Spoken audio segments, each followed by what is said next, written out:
Thank you. So you were an Italian, and I'm you half married Italian. half Italian, and you married an Irish woman. That's right. She's totally Irish.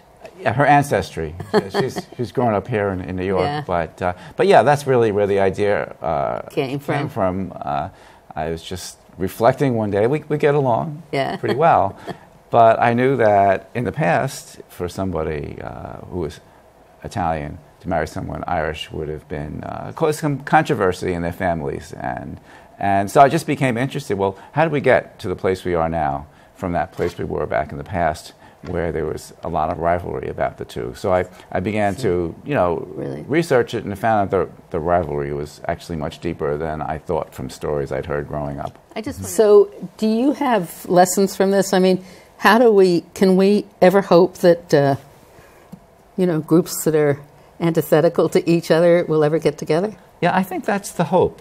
That's the hope that I have, and there's some scholars, Richard Alba, for example, here in CUNY, who's looked at this question of what did it take to bring these groups together, and how can it happen.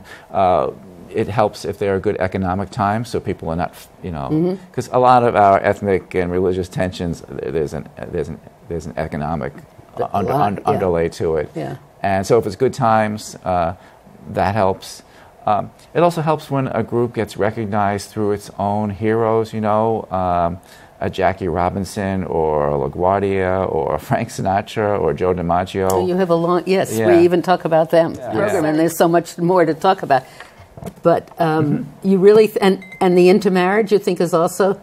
I think it brings people together. Yeah. It can be a sensitive topic for some groups, but it does. So the statistics, the census figures and everything show there is more intermarriage, not only between Italians and Catholic and Irish, but with all kinds of groups. Right, we're seeing it with Latinos and Asians, Yeah. and to some degree with African Americans. And with African Americans, there's just deep historical problems and divisions there. But can we at least hope?